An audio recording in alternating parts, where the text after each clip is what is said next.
This interview is being conducted at the home of Mr. Len Zerlin in Thousand Oaks, California. Today's date is April 11th, 2023. My name is Dan Pemberton. I'm being assisted by Mr. Ed Lynch as photographer. This interview is part of the Veteran History Project sponsored by the Library of Congress. Today we are interviewing Mr. Len Zerlin, a veteran of World War II. Len, please state your full name, date, and place of birth. Len Zerlin. My date of birth, let me think about that, going back. December 10th, 1923. I was born in Brooklyn, New York.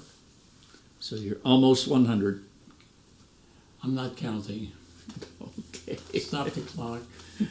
Well, please tell us a little bit about your family background. Well, my grandparents came from Ukraine, and my father and mother also came at a very young age, just about the turn of the century. My grandfather, for some reason, he was a house painter, and yet within 10 years, for some manner I can't understand, he bought a 4-family house. Oh, my goodness. And I found through research and records, the house was like $44,000, and all the family moved in. I lived in the back, they lived upstairs, and then with 2 other tenants. We were paying $42.50 a month because we lived in the back, and the front was $45 a month. Oh, my goodness. Expensive. And from a house painter, a whole legacy of our family evolved from that house painter. He spoke mostly not Russian but Yiddish, and I learned a little Yiddish from him, so I became very acquainted with part of the world I knew nothing about. Oh, goodness. So you were born in 23. So they came right at the turn of the century. Yes. Excellent, excellent. Where'd you go to high school? Well, everything was in walking distance. Went to a public school, a junior high school, and high school. And we all have memories of our youth. It's always pleasant. But it was a time where they talk of the Depression years. We went through the Depression years, but we always had sufficient. We were busy all the time. My father was a dress cutter. He became a designer. It was called the schmata industry, for Yiddish meaning junk clothing. And the memories of that period, we were never deprived. There was always family. And even though there was a depression, the dress industry always managed to survive. My father was making $40 a week, which is a lot of income. And I knew nothing about the industry because I had more that I wanted. And my youth was very pleasant. I can talk about that, or I can depart. But the fact that as a kid we used to play in the streets like most kids, and we used to play all the games of hockey on the streets, and we would then we'd make a few pennies running for telephone calls. Now, what is running for a telephone call? Running for a telephone call, nobody had a telephone, most people. So you'd go to the drugstore and you'd make a phone call. But my grandparent had 3 girls, so I could afford $4 a month for party line telephone. And a party line, if you open up the phone, Maisie, please can I get on the phone? But for $6 a month, you get a private. But that was, so eventually we had a private. But the only way you'd know that they were calling is they hit the radiator once or twice, and it would resonate. We'd know who was being called. So as kids, the girls that didn't have phones would make the phone calls in the pharmacy up the street. And we would we have 3 booths, and we'd stay there Friday night, Saturday, and Sunday. And then the phone would ring, and they'd say, can we speak to Doris Batkin at 248 East 95th Street? Now we know who tipped the best. So we'd run up the street, call it at so-and-so, and if he was a good date, we'd get maybe a nickel, but that was a lot. So we had our own terrace. We made it, by the end of the week, we have like 5 or 10 cents. Oh, my goodness. Good story. Good stories. Childhood during the Depression. Yes. When did you graduate from high school? I graduated December 7th, 1941. I turned 18. Okay. I graduated just that year.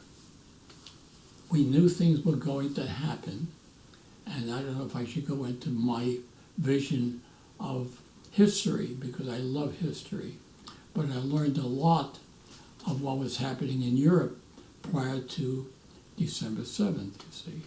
Only through my grandfather writing to family back in Europe. So you're a teenager and you can see this coming. I don't know if I saw it coming. I just knew my grandfather felt something was happening to the Jewish people that he wrote to, but it wasn't known then. But I became very cognizant of the black cloud hanging over Europe at a very young age, and I learned a lot by Edward R. Murrow and the newsreel. And so I became an advocate of learning about history. I knew nothing until, well, the war was only going on at 18. So I turned 18 3 days after Pearl Harbor. Oh, my goodness. Where were you on Pearl Harbor Day when the attack occurred? I was out mowing the lawn. Oh, my goodness. And after that, I said, everybody was screaming.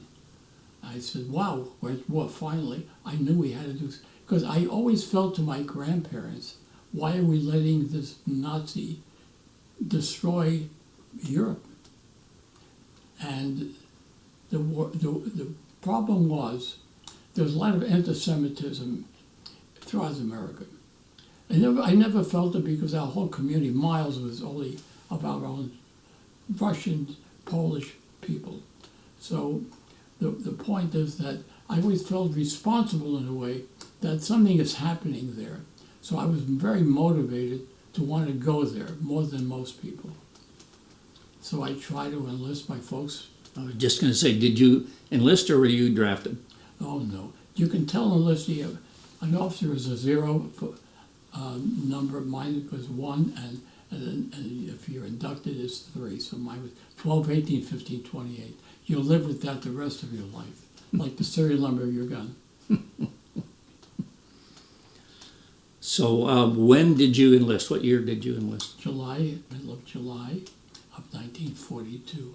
I convinced when I was ready to enlist right after Pearl Harbor, oh no, you're not going. I'm the oldest of three sons. I was 18, my other brother was 13, 6 years younger. My other younger brother was 6 years, so a 13-year difference between me and my youngest brother. And they said, you're not going. So I finally took a course in Harvard High School in New York to study aviation engineering and hoping to become a cadet. However, they wouldn't accept me as a cadet. I didn't have college, just graduated high school. So I managed to get some education, and we went to the school that teaches everything about the old Liberty engine. We tore it apart. So in 4 months, I know everything about carburation, propeller, everything, but the World War I engine. Okay. So it gave me a feeling for my tactile feelings about touching something mechanically was part of who I am. So you enlisted voluntarily in July of 42. 42. Where did you go to basic training? Well, first I went to Fort Dix. Let me just give people understanding of what Fort Dix is like. That's in New Jersey, right? It's in New Jersey. I didn't mind it. And when I used to go to class and talk to kids about it, they wanted to know how I adapted. So I said I really loved ham and bacon, which I did not have home, and I enjoyed Spam, which I never would have, and I learned what the Army was about. It's insanity, conformed insanity. And I thought about this for a long time. How am I going to explain Fort Dix? This is part of the service. They make you hate it. They'll do everything to upset you.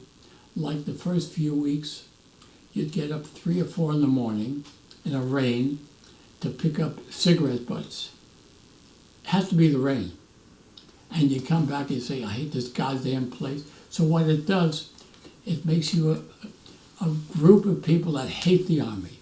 So you unite with all the guys from all different parts of the country. So by the time you're out of 6 basics with so-called training, you learn how to march, you learn how to do all the things. And I was very good at marching. We did. So by the time you're through, you know you have to hate this thing, but you fight for it. It's an interesting concept philosophically. It is. Because we form a bond, even though you dislike the guy, well, we both like the same. So let's get the hell, let's war over with. Maybe an interesting way to develop group cohesion is one of the things that they're trying to do, as you say. I didn't realize it until years later. Yes. Because I know everything they did was insane. But yet, what you didn't realize is that you must conform. And if you don't conform, your life is over because you have no rights anymore. It's yes, sir. Yes or no, sir, no excuse, sir. Now, the other story that might be of interest about me getting into the service. Okay. You know, of all the years of my interviews, I completely forgot one of the most important aspects up until maybe 7, 8 years ago when I was giving an interview to a young fellow. He really didn't know what to ask me, but he was trying to help everybody understand what it was like. So I gave him my story. I said, you know, all of a sudden I realized I forgot that I was really sick. What happened at age 8 or 9, I felt whooping cough. And the whooping cough caused me to quit school. Not quit, but I couldn't go to school. I was coughing. And I developed pleurisy. Pleurisy is pus in the lungs. And I just couldn't breathe. They took me to the Jewish hospital in Brooklyn. And they found out the only way without penicillin at the time was to cut my back open. So they sliced my back maybe 4 inches, and they couldn't give me ether. I remember this. Goodness. And I forgot the story. And I remember them sawing my back, and they then put a tube in my back to drain. And then I was able to drain for a while. And then after a few weeks' time, they sent me home, and then it reoccurred. And they thought I'd go back to school, and I went back. Then they took me to the Bellevue Hospital, which was the oldest hospital right after the Civil War. And then I had another operation to cut the part of the other rib. So they had a little hole in my back, it drained. So I completely forgot the story, because 10 years later, I managed to survive. I had my exams in the hospital. I knew every kid's problem. I had my own wheelchair. I watched the Empire State and the Chrysler Building being built in Bellevue Hospital. So I have a great history. Wonderful period of my life. I knew every kid in the juvenile ward, 20 of us. So, but the memory was never haunting. It's part of my youth, right? As a kid, you adapt. So, well, thank you for sharing that interesting story. The reason I'm saying it, because when I went to enlist, 10 years later, I was the perfect nominee. Perfect teeth. Vision was ideal. The weights in the roof all the time. We were all very satisfying with our muscles. And they asked questions. And they said, do you like girls? I love girls. Because he said, I want to make sure that I'm normal. So then he turns me around and he's checking. He says, what's that little hole in your back? I said, oh, I got muscles now. He said, well, tell me. I said, I had pleurisy. It was empyema. He said, well, he says, you got a big hole there. I said, well, it's all muscle. He said, I think we have to give you go home, kid, and give you 4F. Your family will be very happy because you'll make $3.50 an hour. You'll go to Rome Airport. You'll be a millionaire before the war's over. Now, here's what I completely forgot.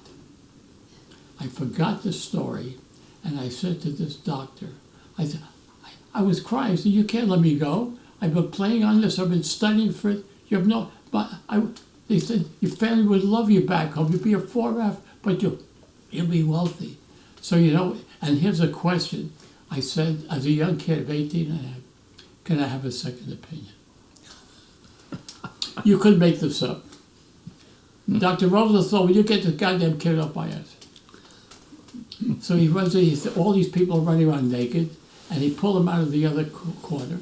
He said, what the hell's going on? He said, this kid doesn't want to be forever. He said, what's prompting you to get? I said, our country's at war. The Japanese attacked us, and I feel that happening to Jewish people. He said, let this kid go.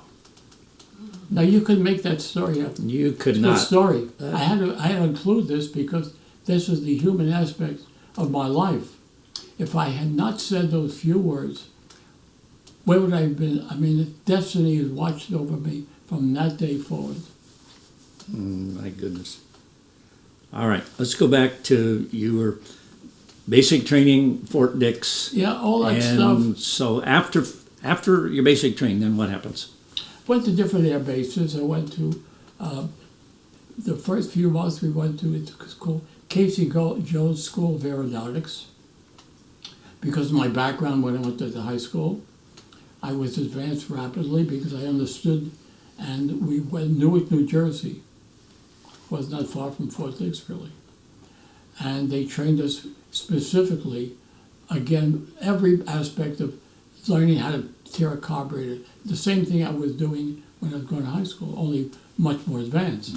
We were dealing with World War II stuff.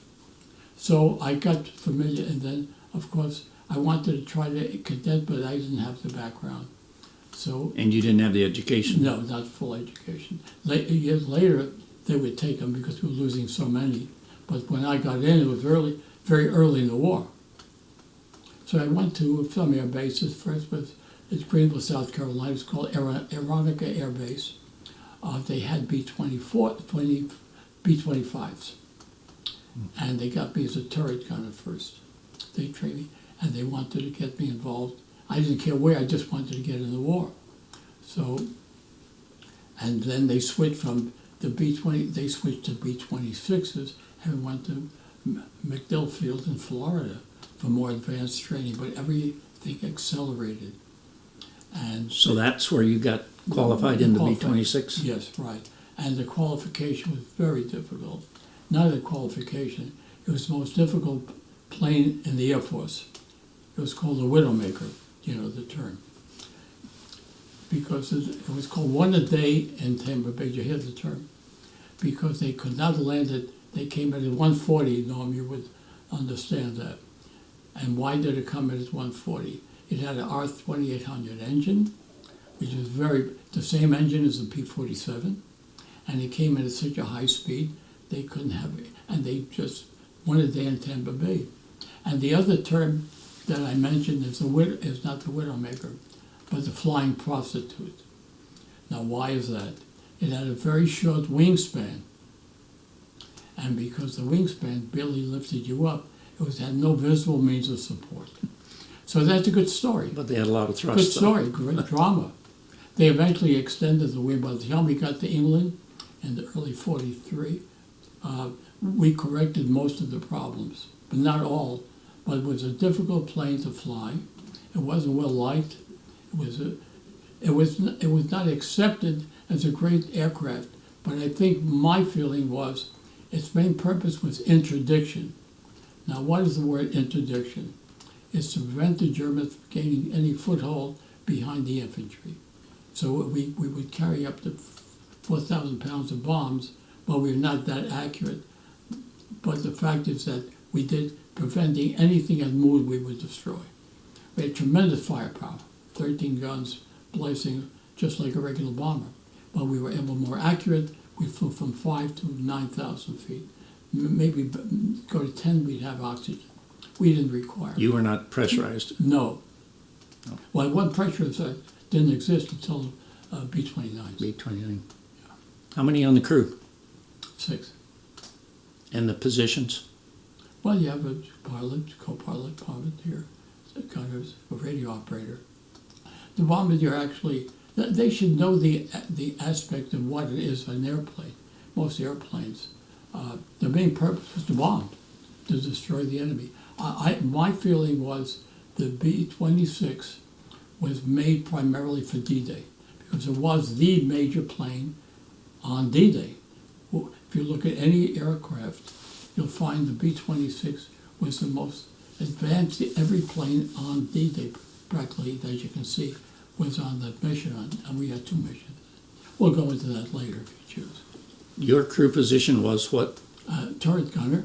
And where's that, on the front or on the top? It's the top of the gun that swivels around. It stops when you don't hit the tail, so it cuts out. But it had twin barrels.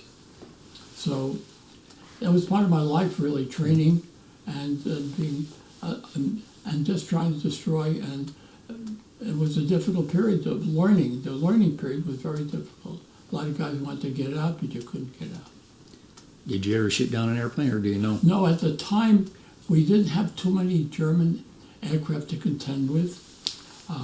Fortunately, our main purpose, which I mentioned, was to destroy the enemy before. Yes, we did see Me-109s, and I would shoot, but in order to shoot, you're seeing a dot in the sky, within 2 seconds it's right by you. So you're dealing with a fighter coming at 320 and you're going at 180.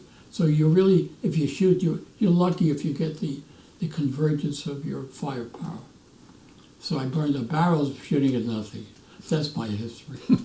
I wasn't a hero then. Sorry. So you were at MacDill Field where you qualified. Yes. And did you have any memorable flights while you were in training? No, the problem was just flying the plane, getting familiar with the pilot who you'd be training with.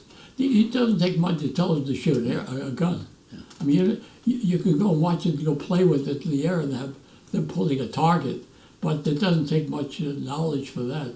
You don't need much training. You can say heroics, but nothing to do with it, just pulling a trigger. So I basically said, I just want to get overseas. Did you fly hard crews, same guys all the time, or you rotate? No, with some, it depends on the personality of the guys. I didn't want guys that whimper a lot because they're fearful of neurological problems. I never had that feeling. I just wanted to go home. I wanted to get over with. And that was the main factor. Dear Mom, I want to go home. So after your training at MacDill, how and when did you go to Europe? We had rumors where we were going to go. We weren't sure. And we ended up, when we were going to Newport News, Virginia, we had a feeling it could be the South Pacific. But it ended up that we thought we'd fly over to England, but we took a transport, the General John Pope, and we were transported to England, and we became operational in Bury St. Edmunds, which is a crazy name. Right outside of Mildenhall. Well, you know the names. And I've played golf there. well, the British was something else. I loved them. I was in England for a year and a quarter before D-Day, but I got to know the English people. Each one's a story, so I don't want to take up the whole of meeting the people, but I will tell some stories relating to that first period in England. I want to get the timeline here. Sure. When, can you tell the month, or when did you arrive in England?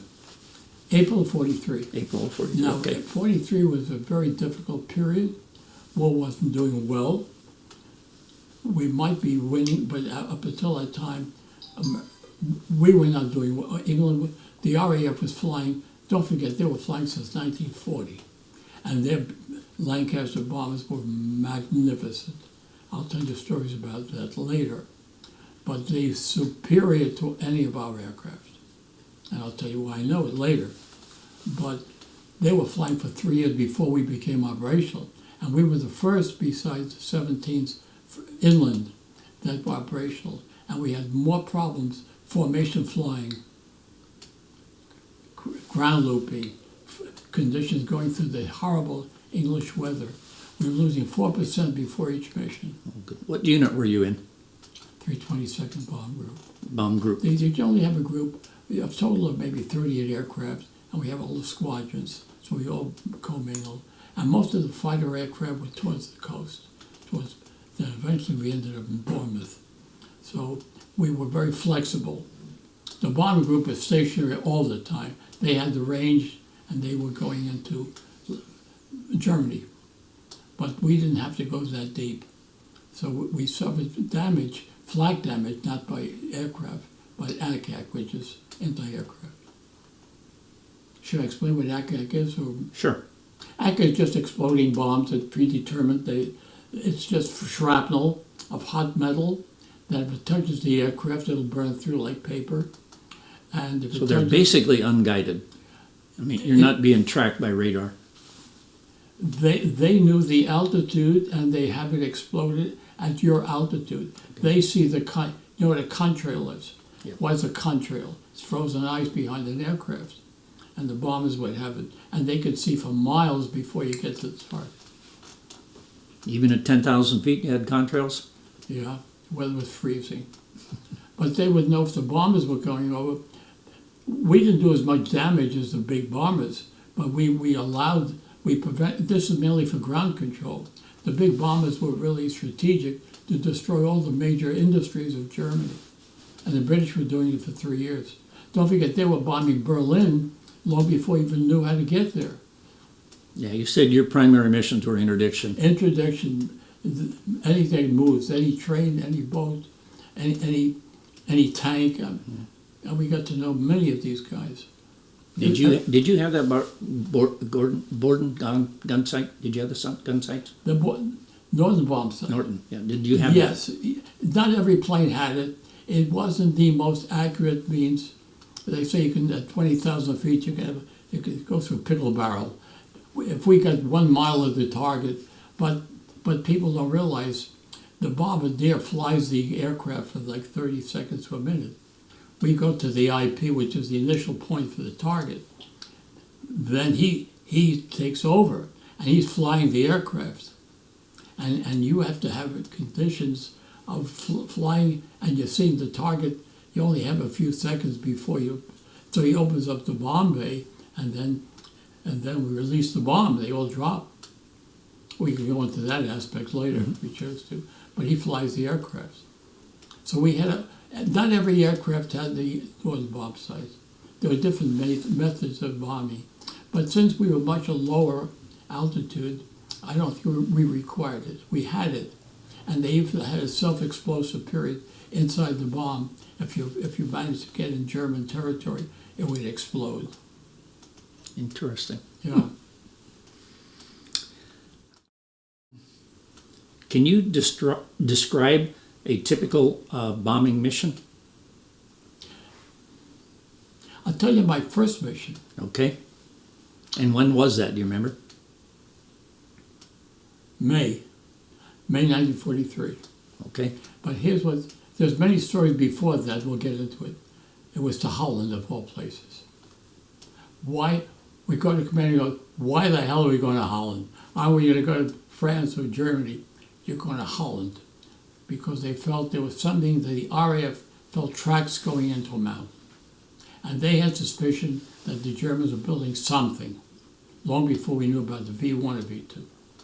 So they didn't know what it was, and the British were very sharp. They had mosquitoes going in, the best plane in Europe, the Mosquito, and they took pictures of tracks going into a mountainside and activity. And they said, well, we could do it because we can go low level, we go through the tortuous mountainous ranges, and we have delayed bombs, and we can get lower and drop it into the... So I said, holy mackerel, that's a long mission. So follow. It was a good plan, but did it work? It's in the storybooks right now, and I'll show you. There's so many stories that'll take up a whole day here. I was on the first mission, and they said, wow, stomach is turning nuts. This is our first mission. We were waiting for it. But why Holland?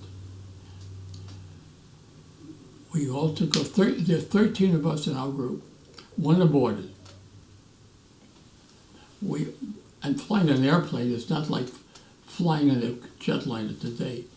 Let me explain to them what is it like when I go to school. It's a big tube that you can, if you're staying from barely touch the top and the bottom. There's no floors. There's no bathroom. You have no heater. You're plugged into a heating element, from your gloves to your boots. It's like a heating blanket you're plugged in. And you're flying at it's minus 20 degrees below zero. If you didn't have gloves and you touched the plexiglass, it would stick. So it's cold. So when I explain to kids, it's a big 80-foot tunnel that's cold, and you have to fly for 4 hours there and 4 hours back. But you're only 18 or 19, so you function. Did you have to go if your suit wouldn't heat up, or did you abort? No, we never aborted. Never aborted. I was a flight engineer with my background. Just knew that if I found something wrong, I would say we'd return. Or the pre-flight, I would check everything, the fuel, everything. So the radio operator would make the determination of the communication. But my job was really to watch gauges, pre-flight, check the manifold pressure, everything, the pilot, co-pilot. I'm just watching it. I don't do much. But I could redline it if I chose to. Really didn't have that problem. So the point was, we finally got to the target. We couldn't find it. Couldn't find the tracks. The turbulence was bad. There was a little ack-ack. And after like 7.5 hours, we went back home. And we told the commanding officer, "Sir, we can't find the target. We've alerted the Germans." And I think this is Lieutenant Colonel Tillotson. He said, "I think this should not, no more." The commanding general says, "You have a mission 4 more days. You're going to go back. You come from Washington. Something's going on there, and you got to get in there." The fighter don't have the ability to drop bombs, so the 26 was the ideal weapon of choice, right? Sounds like it. Now my story now starts. I'll tell you why it starts. If you want to read it in the history books, you won't read this one, but my name is on the manifest. I get back from this mission, I was exhausted, and I found I couldn't, my left arm, I'm ambidextrous. I could write righty and I could throw lefty, right? So I said to my CEO, I said, "Jesus Christ, what the, my flight jacket weighs 24 pounds, parachute." He said, go medic and take it out, he says. So I go to the medic, I said, "I feel something up I never look at my shoulder." And the guy pulls off my jacket, and he says, "Oh my God, look at that big lump." I said, "Oh, it's a lump. I thought that was my bone." He says, so he takes a scalpel.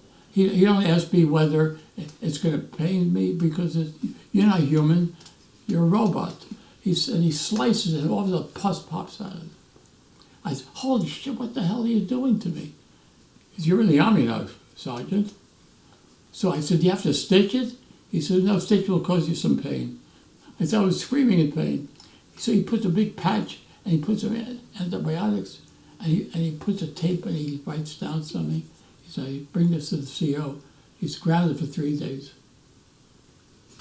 And that was the day I was supposed to go on the second time mission.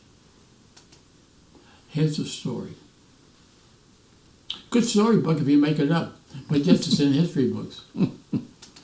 It seems everything that happens to me is fictional. It's all fictional.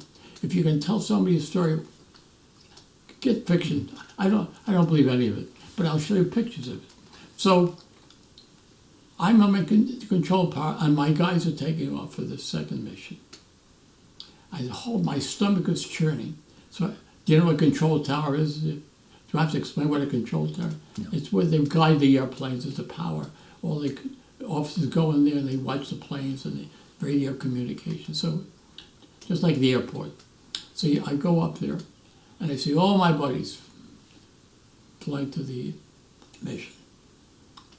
I think I remember also there's an abortion, the same one. Aborting could be any problem. And so I'm waiting there. After 4.5 hours, we have radio silence. After 6 hours, radio silence. No communication. After 7 hours, nothing. The general came and he said, "Something is wrong with the aircraft. There must have been defect in all the aircraft, and that's why." I said, "Holy crap, we couldn't believe it." So one of the generals from somewhere came up and said, this plane is inoperable. You can't lose a squadron of 12 aircraft. It ended up, the guy said, we're not flying, they all got drunk. So it ended up, very emotional at the time, that they found out, they got a letter, and I think I have a copy of it here, of Lieutenant Colonel Stillman. He crashed. He was a prisoner of war. The other planes crashed in the mountains. 3/4 of them died. And the rest, a few of them were a prisoner of war. And I got the letter he wrote saying he managed to get through. They treated him royally, and he might be for prisoner exchange, and he can't go back into action, you see. So they eventually, so it wasn't the fact that, it was the fact that they could not find it, and the Germans attacked, and they crashed into the mountains, and the Germans took them in prison. Only 7 or 8 were prisoner of war. So that was the mission you were not on. So now here's what's interesting. They had my on the manifest because I was the first. And why I found out the New Orleans Museum, somebody saw my name on this mission, and they said, no, but Mr. Zerlin is still around. So I found out years later that my name is on history in the museum. It's a great story. Absolutely. So it's not a war story, right? It's not, but yes, God's watching over me. I'm saying, boy, this is really more than do I deserve, because I think I can tell you something preceding this story. Should I go into that one? Sure. Well, you got to England. The first, we had an air base when the English guys were giving us stories about Foo Fighters. Foo Fighters was a term they used. I said, what is a Foo Fighter?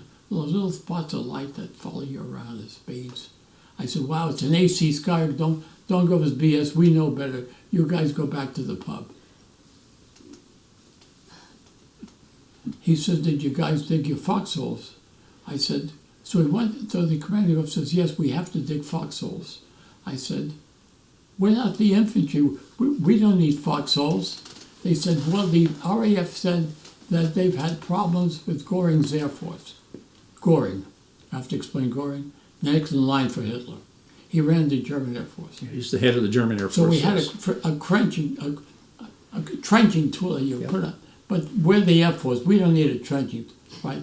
We're beyond all this. We're the big guys with the uniform and the wings, big shots, supposedly. So we dig so each guy a quarter of a mile outside the bird digging foxholes. It's a small grave that you go into, right? So the first month or two we were there. Is this at Bury St. Edmunds? This is right outside it. Yeah, the airport. Okay. So we got to know what we found out that we hear an alert. We had to know that a red alert says the Heinkel 111s are coming, and we found out from the British they only come to keep us up at night and drop a few bombs with APs. AP is anti-personnel. And what is anti-personnel? It's little things that look like a fountain pen, a butterfly, a rock, a flower. And if you touch it, it'll blow off your toe. Just about it. But a few 250s would drop. Just for harassment purposes. So we gave it called Göring's Moon. If it's bright, which is rare in England, where the moon is bright. So at the first week or two, we hear the siren saying we got 3 minutes to go to our foxhole. I said, holy crap, so we stay with our flying gear. So we hear the alert, and we go in there, and they go in, and then what happened is some of the, we have a time limit. This is such an unusual story, because it's never written about. The fact that they come and they drop, and one smart guy from Kansas takes a Jeep with a snowplow and he would go around the area and go pop, pop, pop, pop, and destroy all the APs. So you go to the latrine, go to your tent, go to mess hall. What a brilliant idea. Otherwise, we're stuck there for an hour, right? We're afraid to walk back to your tent. By this time, you have to go to the latrine, which is a hole in the ground anyway. So, and we hear an explosion, but they try to destroy the airstrip. But in a matter of a half hour, they can clean up. So the point remains that one night, this was maybe after we were there, maybe a month and a half, we chose 1013 because it had a good number for us. We chose 1013. So first sergeant comes as a good stalky kid from South Carolina. And we're all sitting around, and one guy, before he does, one of our guys came to the tree and said, "Hey, Goring's Moon guys, let's not hit the sack, let's wait around." So we kept our boots on, and we just waited around. We figured after 11:30, there'd be no attack. Sure enough, before that, the first sergeant comes in with a tall, lanky kid. We know his name. He says, "Is this the Yankee boy tent here? This the Yankee boy tent?" So we said, "Who's that?" He said, "I'm taking a place at the tail gunner who he had a problem."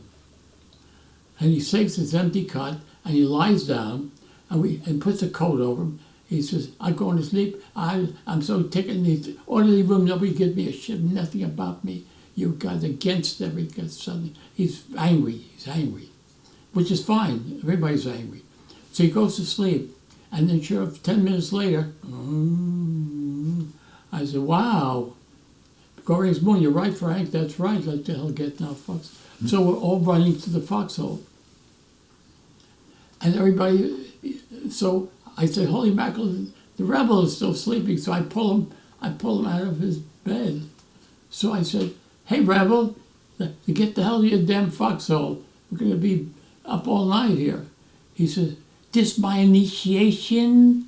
Is this for me, all the sounds?" I said, "No, fella, get in your foxhole." He says, "What the goddamn foxhole?" I said, "No." He said, "Nobody told me what the foxhole." So he runs out of my tent half naked, and by this time everybody's in their foxholes, and he runs in my foxhole, which is I was like 5'9", he was 6'3", and he's coiled up in a fetal position, and I'm pulling him, and by this time I feel concussions. Way back, it sucks the air.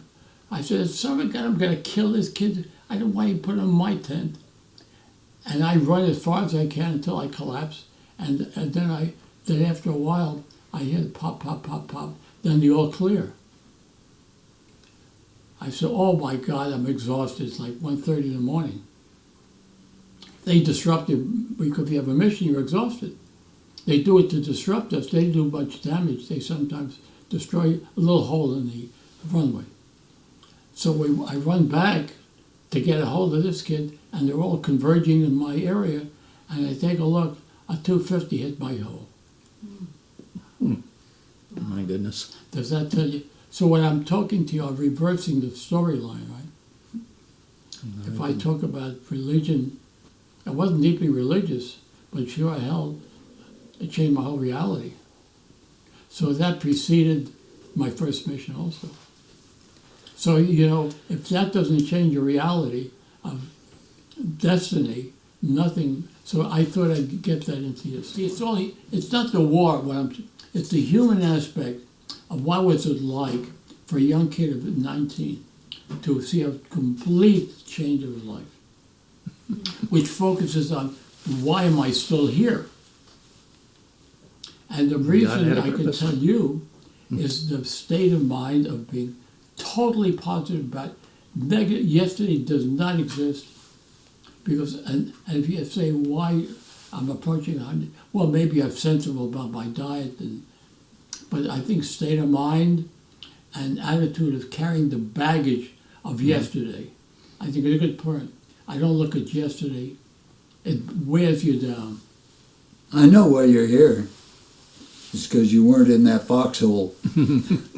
Well, there are many circumstances that were very everything in life is a fraction that will destroy. But in the war, one fraction is all you need, but it's very distinctive. So, but I don't know how much time. But the story is actually, it'd be fanciful if it weren't true. You see. So. All right. Well, thank you for the foxhole story. Now let's talk about D-Day. You flew on D-Day, so talk about that. Good story. Well, we before D-Day, we knew when they were transferring us to Bournemouth, close to the coast. Something was up, because a month before, we couldn't get mail, couldn't make telephone calls, we would restrict the base. So that was maybe a month before D-Day. And then I went to the control tower once, and I take a look as far as the eye could see from Bournemouth now. Miles of jeeps, miles of trucks, and way back with tanks. So how the Germans could have missed this whole, they weren't rubberized like Pattons, you know. They were for miles as far as you could see with jeeps, but they had the exhaust they had the exhaust piped up. I thought, oh my God, they're going to go into the water. I said to the guys, hey guys, this is it. Because we couldn't do anything. And sure enough, we were awakened on June 6th. We knew it would be very close, but the weather was so horrible. English weather was horrible. Awakened at 2:30 in the morning. However, the first sergeant, gruffy guy, he carries 2 cans of paint. Tony Tafone was my other friend, mechanic for me. We both came from Brooklyn. He came Italian, and I was learning Italian, he was learning Hebrew. And I got to know through the chaplain, who was a good friend. McNally was a friend of mine because he came from Brooklyn also. So the 3 of us from Brooklyn, he was preaching to us in the tent, so I became his choir boy. So the 3 of us were friendly. He says, you 2 guys are going to paint, and your plane is, and they had striped up. I said, what are we painting? He says, we have to paint it. I said, for what? He said, it's none of your goddamn business. So we rushed out in the cold weather, and I got on the wing, he got in the fuselage, and they were masked off, 16 inches apart. I took white, Tony took black. And we painted the wings and the empennage. Why did you do that? Don't ask me why. You don't ask why. You do it because of friendly fire. They were fearful that the Germans, I don't know if it's true, it's called invasion stripes. And we had them on there for like maybe 6 weeks, maybe a month later, to get back to normal, maybe more. But every aircraft in World War II on the American side had invasion stripes. And nobody knows about the invasion stripes. Look at any picture of D-Day, and you'll see the 26s right there, right in the front, because we had 2 missions that day. 2:30, then 6:30 in the morning, 6:30, and then we came back, and we were supposed to go back at 2:30 in the afternoon. And what's very funny, I just thought of it in one of my last interviews. I said, yeah, we fired every bit of my ammunition. And I said, oh, you know, I just remembered the armor is the guy that loaded up with this. He says, hey, Len, you're going to have a statement of charges. We just you burned up 2 barrels. I said, oh yeah, I'm quitting. He says, we burned up 2 of your barrels. I don't know how you shot those guns. I said, oh, then I'm quitting this job. I thought that was a funny remark. So that's part of human. My story is almost humorous because I don't believe it was true, but yet I have record of it. You see, so we strafed both, and we really did. Supposedly, we did a good job. So you strafed exactly where you told me before. Well, we did. We were very careful. They put smoke bombs. Don't forget, at the beach, the Utah Omaha Beach, we had our one lesson, and then the British and the Canadians had the other 3 beaches. So we strayed back and forth. We went along the coastline. So it didn't take them much, but we kept going making the loops. Back. Were you strafing ships or ground positions? No, nothing, just ground. They also, the Germans, we found out at St. Lo, they had bocage. You know the word bocage is a French name. It's the old Roman vineyards. They were as thick as trees, interwoven for 1,000 years. And the bocage, it's the vineyards that became the enemy because the Germans used it as sniper, and you couldn't, and it slowed down the invasion. And we couldn't strafe because there's nothing to strafe. We would strafe inside. You can't even bomb it because the troops. So the word bocage is a French name. It's just vineyards, hedgerows. Hedgerows. Sorry, hedgerows. I think of the French name because I want to prove that I speak French très bien. So anyway. You told me once you had bombed around St. Mary-Lise. Is that correct? Yes, we were. Is that on D-Day? We were stationed right after St. Mary-Lise, and that's another story. It's another major story. Well, St. Mary-Lise. Finish the D-Day story. Well, then. the D-Day story was just part of my life, just another mission. Only it was very significant because it meant that we're going to take over the continent. We thought it'd be over in the short. If we once got on France, but Patton had a problem. He had the false army up north, at Pas-de-Calais. Anyway, we had good aspirations, but we lost a lot of men. I should mention, the Air Force itself had 10 times more casualties. We had 34,000 men dying in less than 2 years. And the thought of it is, I have to verify the verification. How do you lose that kind of men? But the loss rate was getting severe because 25 missions would allow you to go home, rotation. And 25 was never enough because they couldn't replace them, so they raised it to 30. Was the loss rate in your particular group that high, or was it only the B-17s? We didn't have the same loss rate because we didn't go long distance missions. So we were fortunate in terms of death rate. Our group, my situation was more tolerable because they all had the problem. The ones that suffered mostly, I think, the 24s. They had a problem with the wing, the Davis wing. They were more amenable to flak damage, meaning they weren't airworthy. Most of my friends that I knew were mostly 24 guys. So, but you only take what they give you. You can't say, I don't like the airplane. Mom, I want to get another airplane. You're in the Army now, fella. So you don't quit. What I'm saying, after a while, you don't even question survival. You don't care. You don't care. Because under my cot was a footlocker, and that's the stuff that's going on. And we know with each guy in our by 6-unit tent, which guy's going to get his shirt, who's going to get his pants, and who's going to send his stuff home. And that's all. So life is only, if you're not here, if you have to dwell on the guy that didn't return, you're not fit for what you're here for.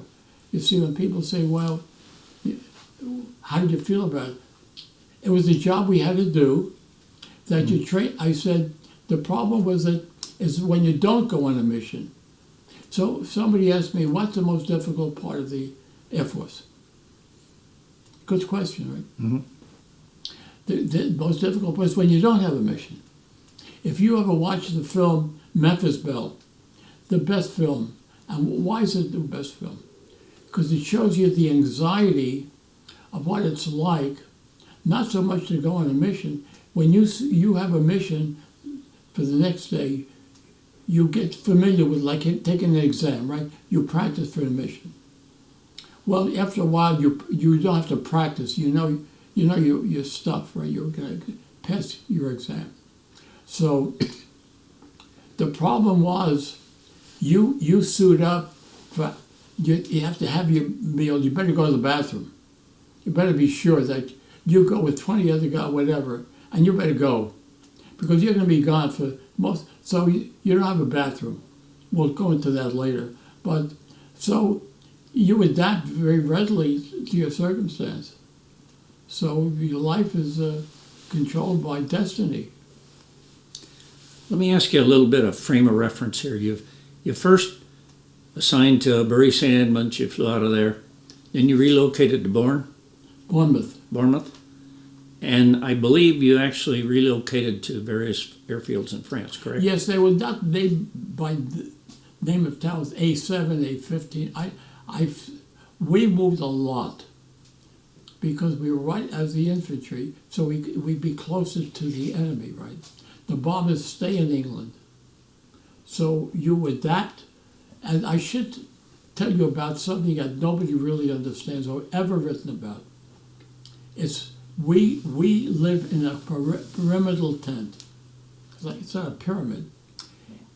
It's canvas, and what they do, they when you go, they have a field. They lay Marsden tracks. Marsden are metal interlocking metal plates for the black group, the engineering group. They did Vermont in 2-3 days. They have the massive trucks, and they can lay an airfield for a half a mile long. And you can hear them. And we would have our tents right outside. And they put up an air base, a whole air base, within 10 days. A whole air base, 1,500 men overall, which is all over Europe, all over England, I should say, which is remarkable. The British already had their fields. So basically you were flying out of makeshift airfields. It wasn't even an airfield, it was just a farmland. Okay. Just farmland. That's all it is, Why farmland. didn't they just use roads? They don't know, just farmland. And the plates, they level it out with these massive trucks they had. And within 4 or 5 days, look up I think it was MARSD, Marsden, is that right, Norm? The planks, they're heavy, I don't know what, 60 pounds each, and they drop them and they interlock them. So they have an airstrip. And then we have to be outside the airstrip. So then this is your home for we don't know how long. So they have a big truck with this big bundle that weighs 600 pounds, and they drop and they mark every 20 feet. This is your, and they drop it and they say you got 4 hours to put up your home. So 6 of you guys, they're gonna live together. So they drop this big bundle and you untie it. And they got a pole, and they got canvas, and they got stacks and everything. And that's your so you learn how to get this massive pole, and get 4 guys holding this thing, and we were able to put it. Otherwise, you could sleep on it. So either you have a tent, so it's a perimeter, and then it's only 15 feet square, and the cots are like 12. So if you're 6 foot, the cots are only for 6 footers. I'm only 5'9" then. So you put the head, so it's like a big U, and the middle is a potbelly stove, and the front of it is a flap. So that was the home. And then when you got to be eventually you take a farmhouse, you put flooring and you make it a home. That's what we did. We put flooring. We got a farm, and I spoke a little French, so I was able. Probably my high school French carried me over, and that'll get into that other story. So we live in a pyramidal tent with a potbelly stove and a 40-watt bulb. And they have one generator to carry 40 watts to 13 to 25 tents. Goodness. So that was a home.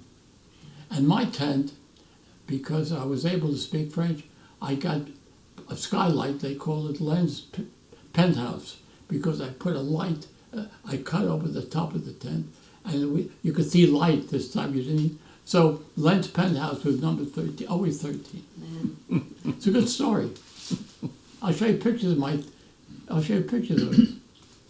So we have 2 guys together, 2 cots here, 2 cots in the front, and 2 guys in the side. And that was our home until everybody wanted my cots. We managed to get 7 guys in there from Wyoming. You had told me earlier a story about being based near St. Mary Lease or in that town. That might take a whole hour. Yeah, cut it down to 15 minutes. After we got situated,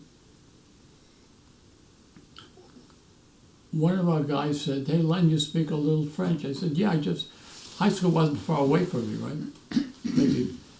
And I was fluent with the language, but not well enough to, I could speak a few words and pick up. So he says, I said, hey, Len, get the Jeep. We'll load you up with some sea rations and see if we can get us some wine, some cheese, some bread, and we'll give these people something. So I said, sure, give me the Jeep. So I said, I'm only, I can actually walk, but it's 1.25 miles to the nearest farmhouse. Maybe 2 miles. So I see this big farmhouse, and what I never realized until more recently, that when I went up this, it was outside of St. Mary Lee, that I'm the first American they've ever witnessed since 4 years of occupation. So they never saw a guy with an American Jeep knocking on a farmer's door. So I'm sure they were looking out the window because the Germans were still there, supposedly. Maybe they weren't at that time. So when I knock on the door, I see this lady coming in front. She's a tall lady, and she sees me in uniform with a Jeep. And I never realized, holy mackerel, I'm American. She never knew an American, right? So I said, pardon moi, my name is Leonardo, and she was frightened. And then I see the little girls of 15, 16, or whatever, and she's pushing, get away from these Yanks or something. And I said, I'm willing to share this stuff with you if I can get. So my name is Mama Olga.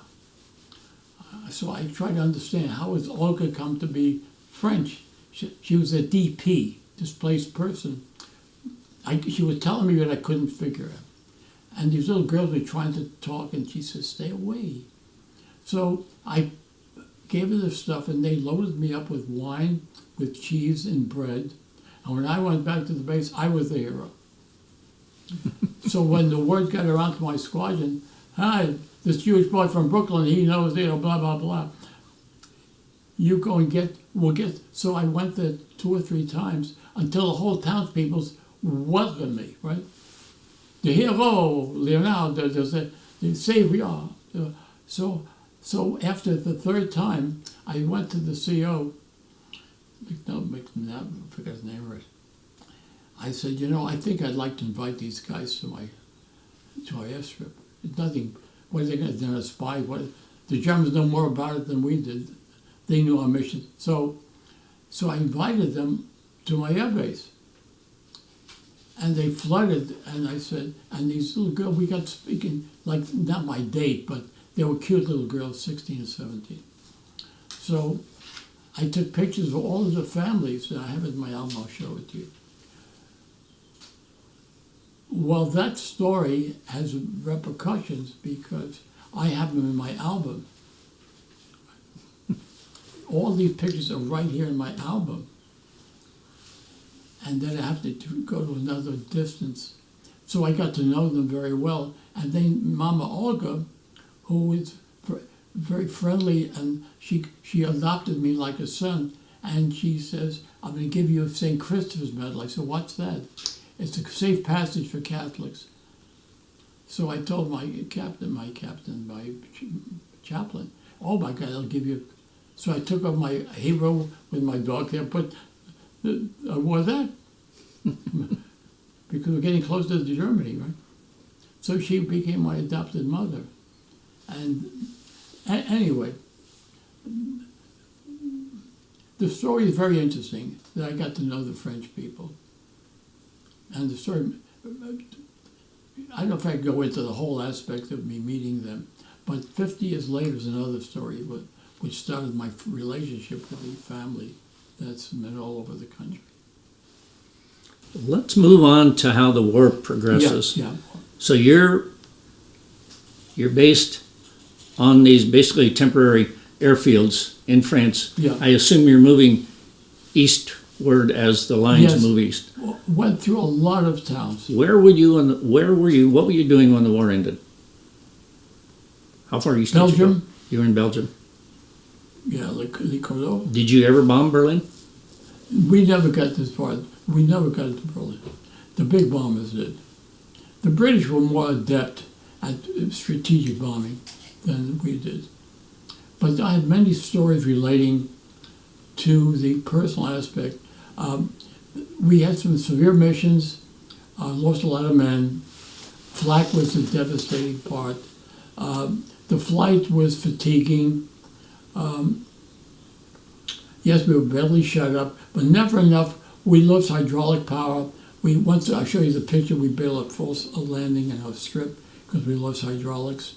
But then we had to back up. We could crank up we dropped the landing gear. We didn't have flaps sometimes. A lot of things were happening. But the one thing that I think you might be getting to is a screwdriver. No, but you can tell that story. The airplane that you crash landed, was that in England or was that in France? That was in France. Okay. So that would have been about... It's really not material. The minute, the problem, I'll tell you the major problem with being in the Air Force. You're fed better than the average person in service. Because they need you to be healthy, so they scramble eggs and they give you some meat occasionally. You can't complain, but the fact is you're dressed up. They make you a real hero because you're wearing a nice uniform and you have wings and you walk out. Oh my God! So we have a battle with the other guys and tank them. Well, you're there. So everybody has their own venue, but we never fought. It was just natural humor. But the problem was, you're in Bournemouth, right, and you're taking off. Within 10 minutes, you're over enemy territory. You're over German territory. And one burst of flak, and you're gone. So you don't have to go very far because the Germans were very well situated all through France. We had to bomb normal, healthy people to get the Germans out. So we had to make way for the infantry, right? So we had a bombing mission. If they told me we're killing innocent French people, I did with the Germans, wow. So, you blindfold yourself to the reality that I don't kill people, I just do my job. If you have to stop to think that what you're doing with the 250 pounders and strafing everything, am I strafing people escaping? Your job is to destroy everything. So if you have to stop and be rational, you don't think of rational thought. And I'll give you an example of why I'm saying this. Because I used to get letters from my home, and they were saying, I used to get V letter. Well, a V letter is a letter that's compressed. And I get stacks because all I did, I never went to the pubs, I never drank, so I wrote letters. I always wrote. And they were saying, oh, the movie, it's going up 10 cents or 15 cents. Or Mother wrote, we can't get heels because we can't get rubber. And gas is so expensive. And I'm saying, holy mackerel, why are they living? What's wrong? Why didn't it stop? Because our life was one big cloud. We live in a different venue, right? We don't talk the English language when you're in the service. It's vulgar, it's insulting, it's defacing, but it's part of the group. If you speak normal language, you don't fit in. So the point is that you become a different person. So your reality is totally. So when I got letters from home that we didn't like this movie or something normal, I said, holy mackerel, why didn't we put a stop on their life? Because we're living. John and Lewis had a coal strike. They want another 5 cents an hour for coal mining. I'm saying, we don't make 2 cents a day, and they're fighting for a few. I'm saying the reality of my life was so different that I couldn't figure out why is this, it's like Little Abner with the Z or something. The perception of my reality is alien. Amazing. Well, let's continue on here. I know you got lots of personal interest stories, and they are interesting, but I do want to cover a few more things. Sure. So you see, you got as far as Belgium when the war ended. What happened after the war was over? That was in May of 45. So what happened to you after the war was over? Did you discharge you right away, or did you stay in Europe? What'd you do? That's where we were discharged in Antwerp.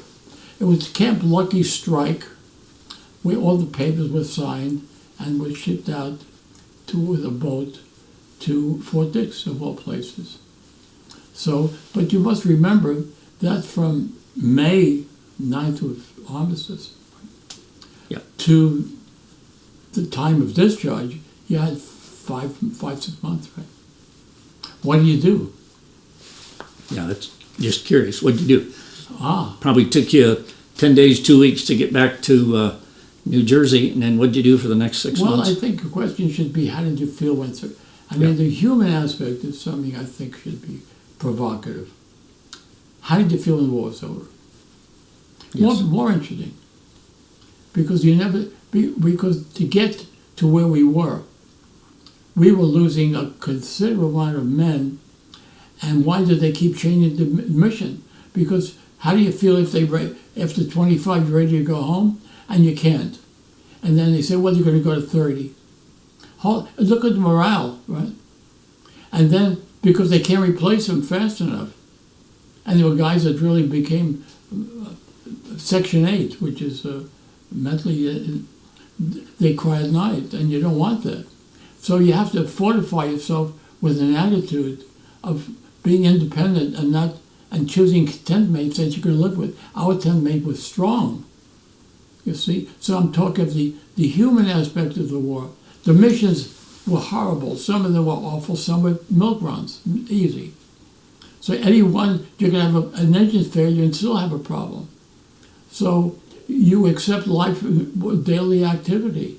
When you see tents where guys are empty tents, the whole crew never came back. So you form a insular feeling. Well, that's the way. If you get too friendly, you're going to lose them. And I became very fearful. I was taking pictures, and we have a few guys that I knew, and they said, Len, when this is over, we'd like to go into business with you because my father, and once or twice this was said to me, we were all talking about when this is over. Then the next few days, they don't come back. I became so superstitious, I don't want to know. I don't, and that changed my whole life because I don't plan anything anymore. I don't do stupid things, but I'm saying I'm fearful of making it because the vacation, nothing works out. The motel's crowded, my car breaks down, kids don't get, you get these. So I said, if I'm going to go, I'm going to do it. And the same thing that to this day, I'm here 62 years in Thousand Oaks, never planned how I came out here. Don't even remember how I got here. Didn't have a job. So the story is continuous to this moment. Where I don't even know where the dialogue will work out. Very interesting perspective. So you got out of the Army in basically the end of 1945. Of all days, November 11th. And then, of all days, yes. And then what did you do for the rest of your career? Well, I studied engineering. Okay. And then I got involved. I did photography before the service. I had my own little studio, and my dark room was in my basement. And then afterwards, I tried to get, but it was too competitive. And I found I was going to school as well. And then I figured, then I created some engineering inventions. But eventually I decided that I want to get out of New York, and I came out to California. And about what year was that? 1961. 61. And Okay. at home. But I think one or two stories relating to the war should be very compelling because it's relating to one of the things. I don't want to get away from the war, period, because that's what I'm here. The civilian life is of no value at all because I'm here. And how I managed to survive and have a family and 12 grandchildren, maybe 10.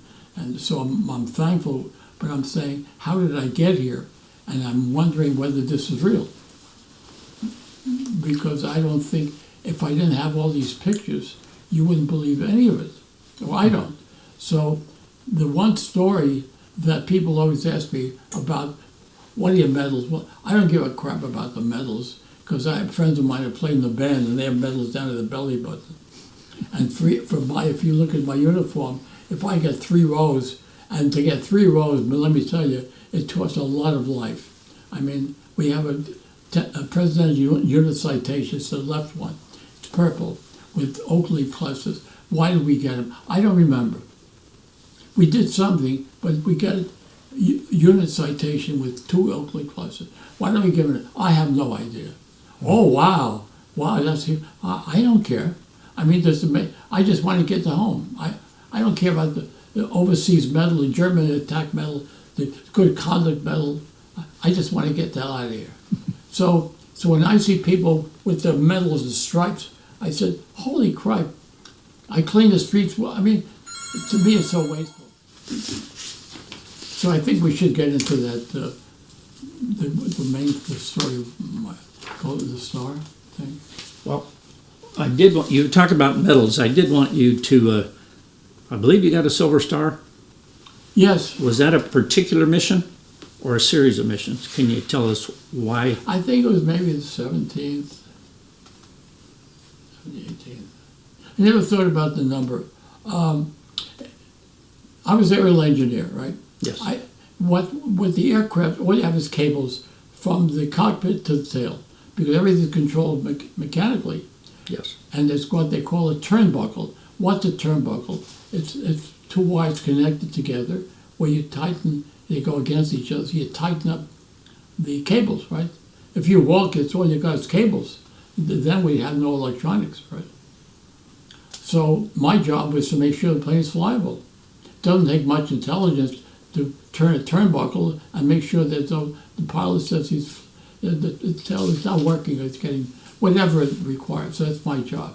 So I was able to tighten up the cables, and then I found I didn't have the torque. So I said to the crew chief, get me a large screw, make me a weld so I can get torque, so I can tighten. Well, they didn't like the idea, it was rattling. We didn't have a bungee cord next to my toolkit, right? So I always kept it in the base by my gun because it rattled, and you can tape it as much as you want to, but it's freezing up there. So it rattled, but you don't hear it anyway, because you and I, we only talk through a voice mic. This is a throat mic, and all voice is controlled by this. You and I cannot talk 3 feet away, just about, because you got 2 roaring engines. So you communicate with a push button. You talk to the pilot, or if the radio operator controls the conversation with other airplanes, you talk to them. Hi, Joe. How you doing? How's the altitude? We kibitz. So, nevertheless, the fact that we had a problem, I guess, and that this is a 16th, 17th mission. The bombardier says he's ready to take off, and I'm right above where the bombs are, above it, right? So he releases supposedly, and they have clasps that open up for the bombs to release.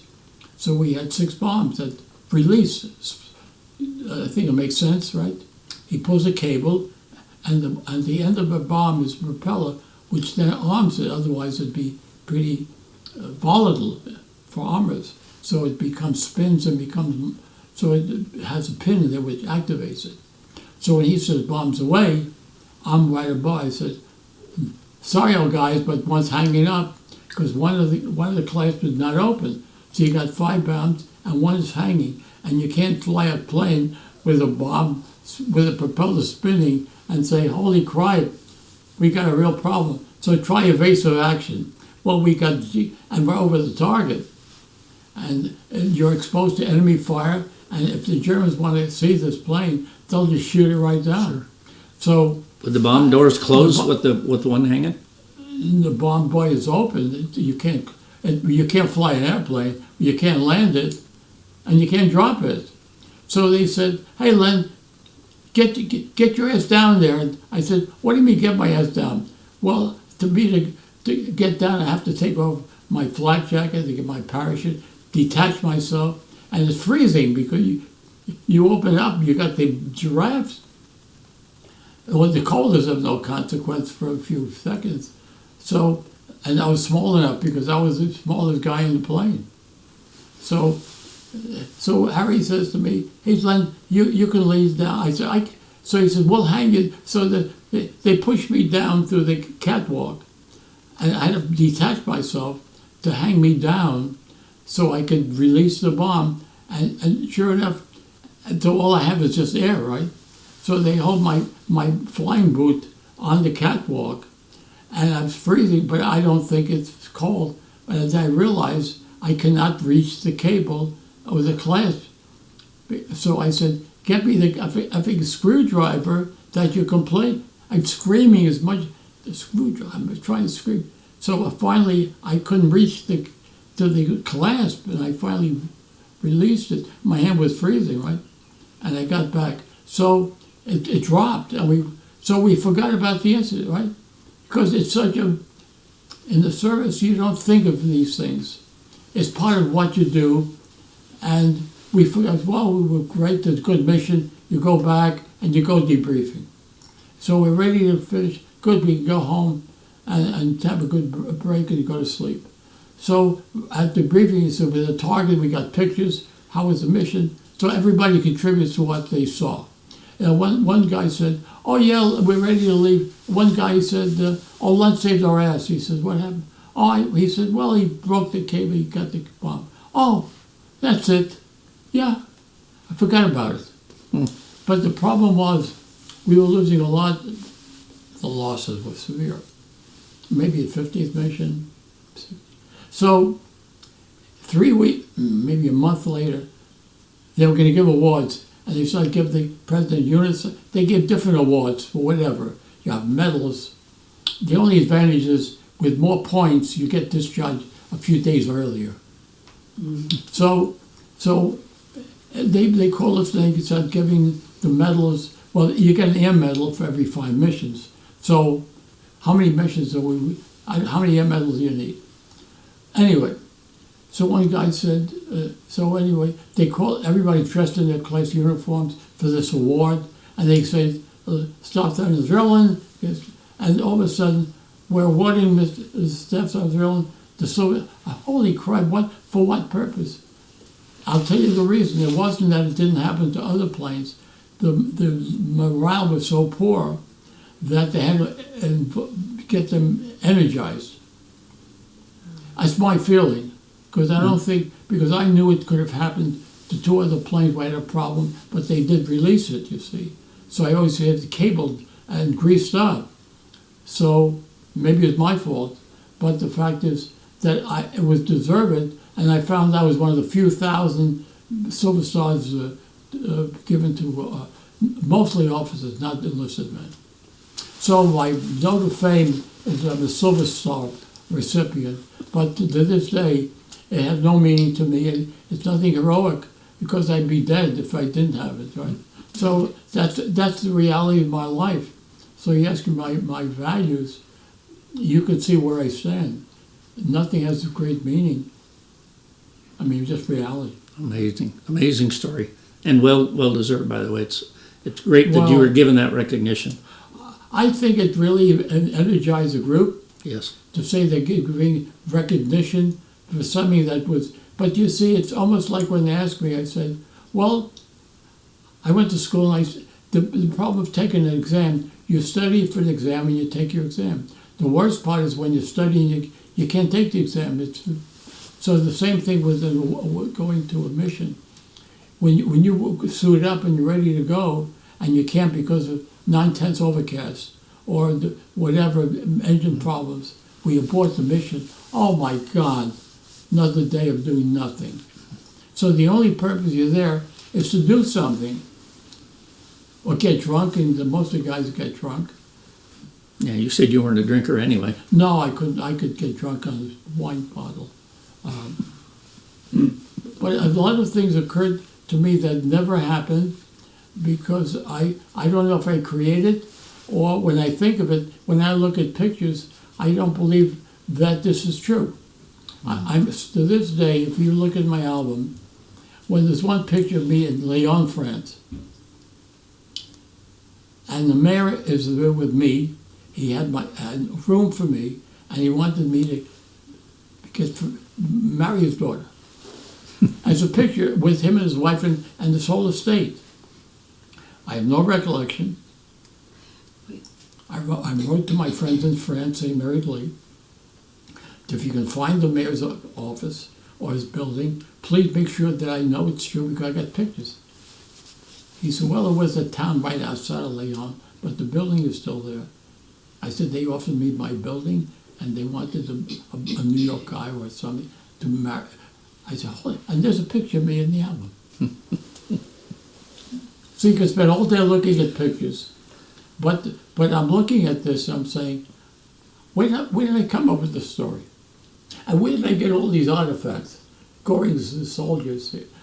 It's almost like I predicted this, and I'm looking at it and saying, what a good story this is going to make. Well, some of the artifacts was towards the end of the war, we knew Goring's estate in Bavaria was getting closer to the end, and we strafed and bombed the area, and after we had one of the, I was near Linz, Austria, outside of Linz. Spent some time in Linz. And I decided that we could get a truck and maybe we can find some debris we can pick up as souvenirs. And sure enough, we found it was Goring's estate.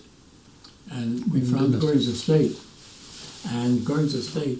And I found one guy, we saw his shotgun, and the lieutenant says, I perceive, he pulled a shotgun from the wall. It was still hanging there. Beautiful. I mean, I would go millions.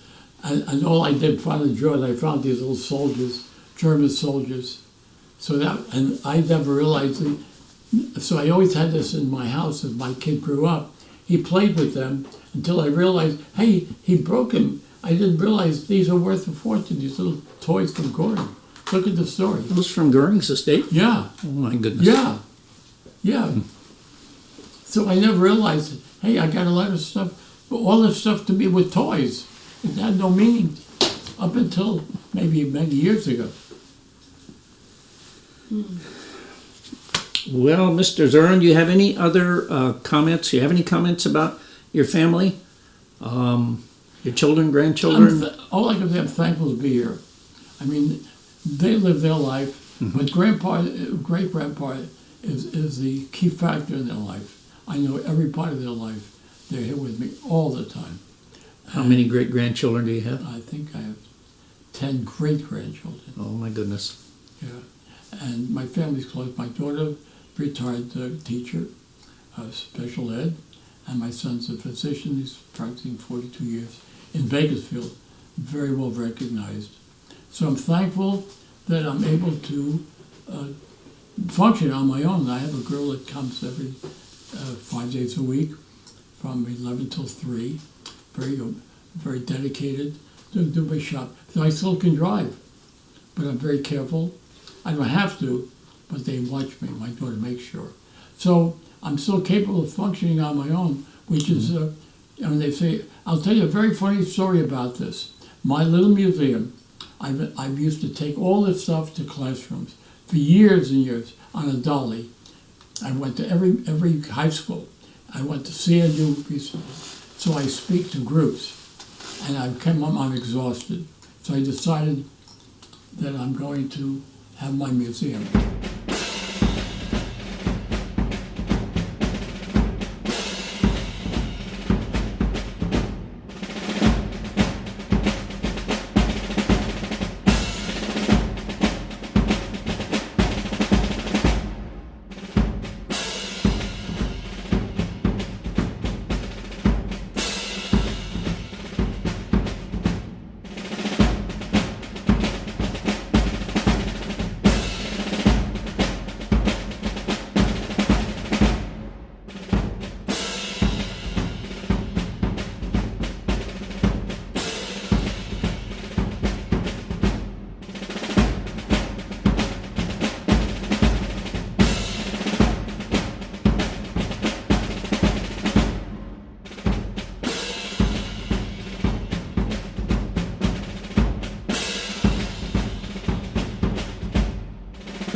now what I have is, so all this stuff is a memento of the period, so my kids will probably inherit all this.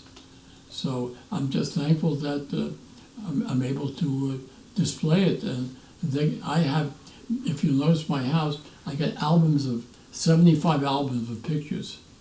Not that they're new, every album has the same picture, but every time it comes out of my computer, I love it.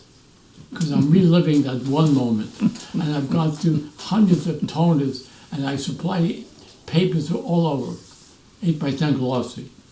So I love what I'm doing, because I can't wait to do and I've written 5 books already. I'm on Amazon, so I do writing as well. I'm very active doing work on my machine shop, on my woodworking. So I'm multi-talented, but not critically. If it doesn't work out, tough. I don't take things seriously. I don't want to be burdened. You also earlier said you don't plan ahead. I'm thankful for the day I can bend down and tie my own shoelace. Good for Well, you won't believe that.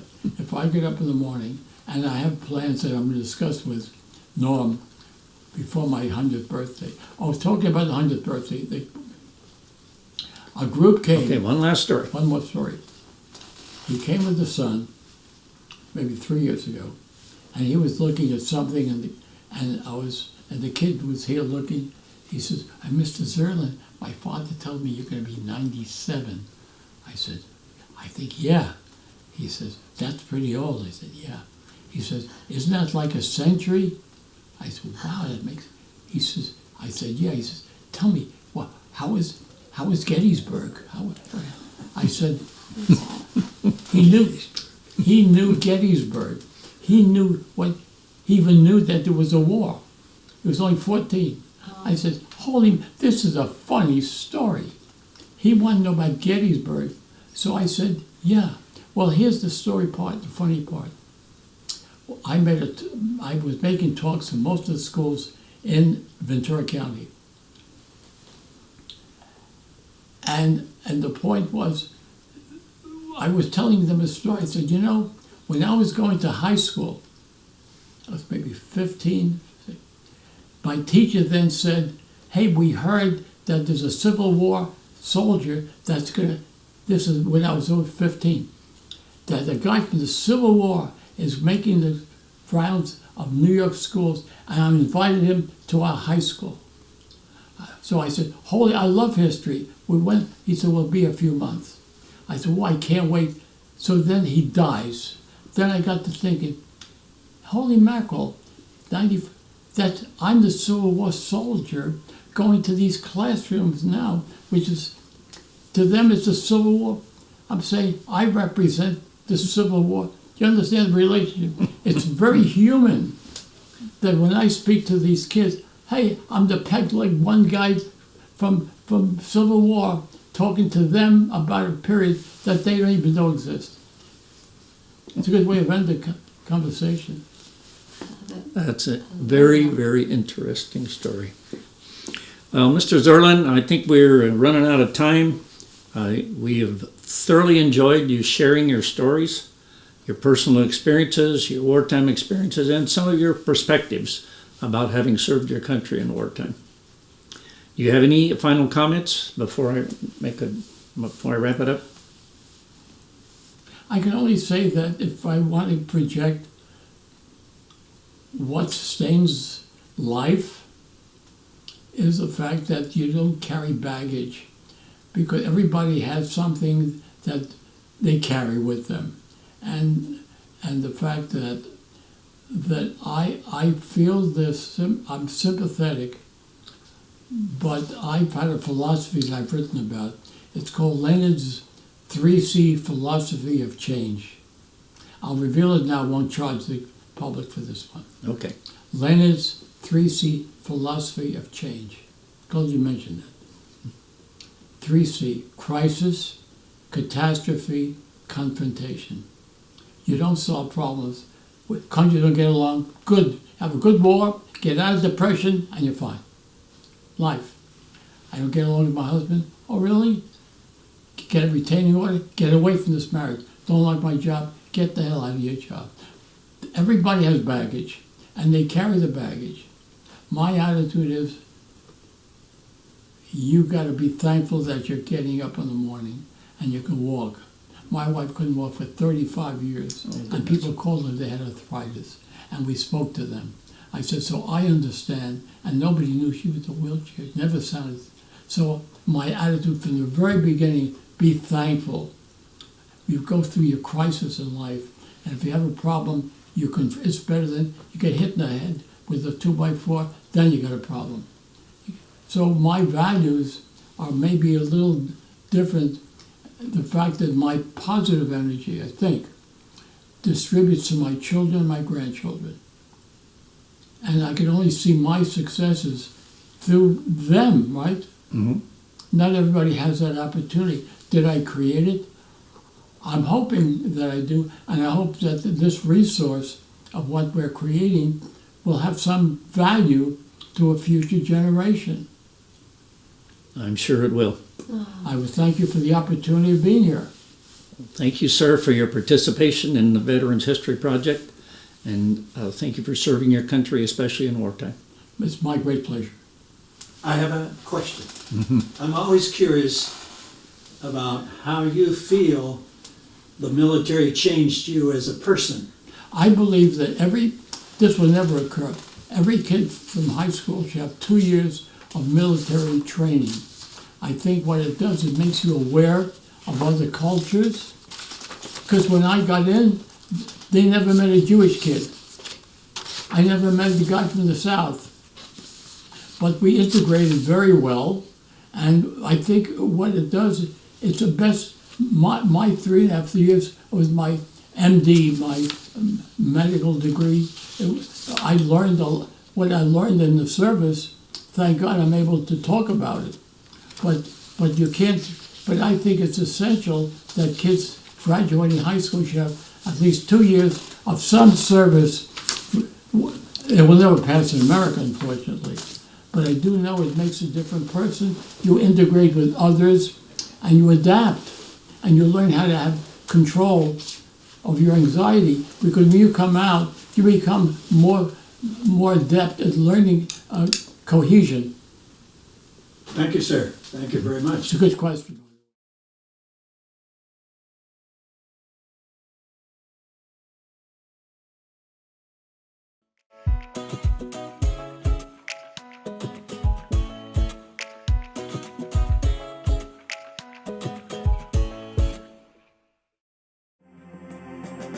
We were awakened by the first sergeant on June 6th at 2:30, and I take a look and I see plug lights all over the revetments, and you don't light up an airstrip.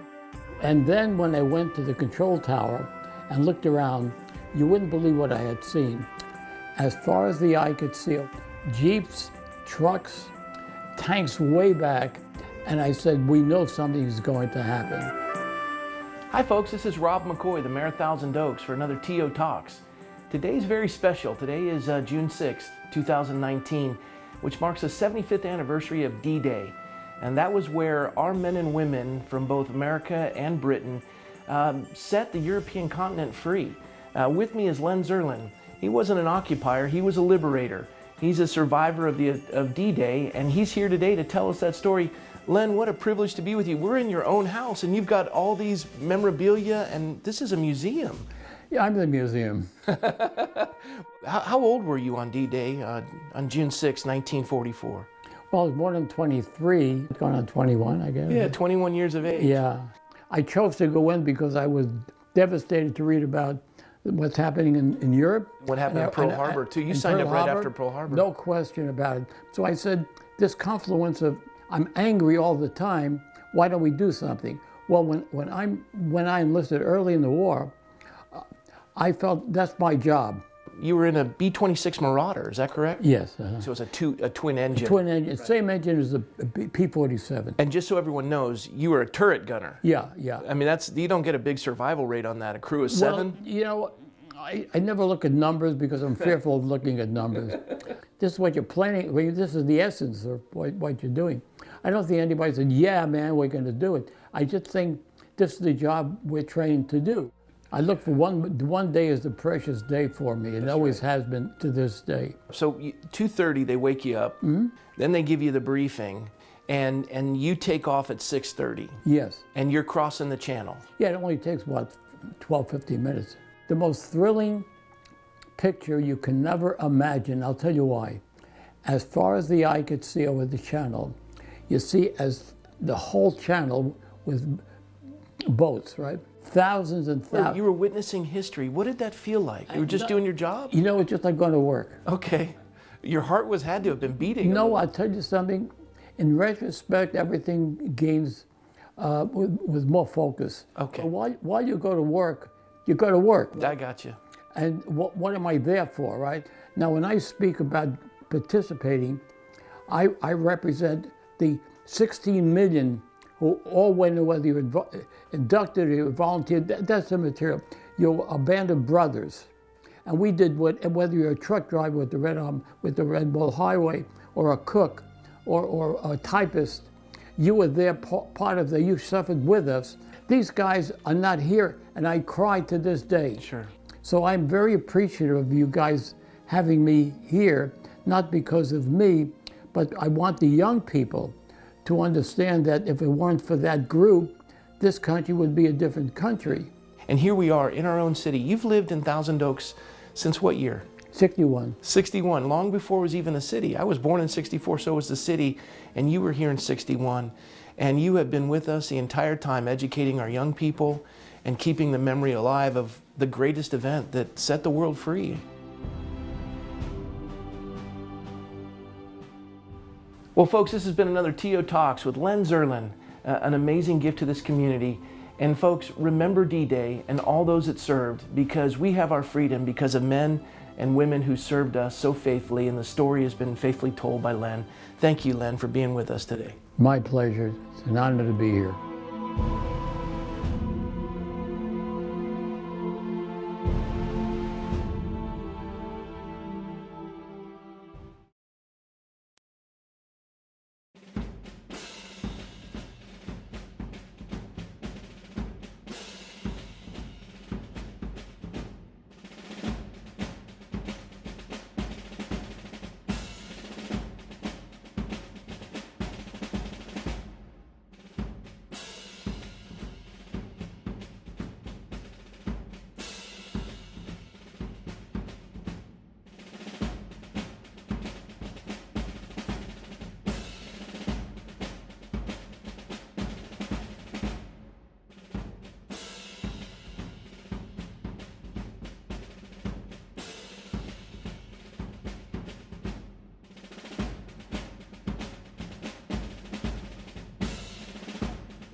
Bye.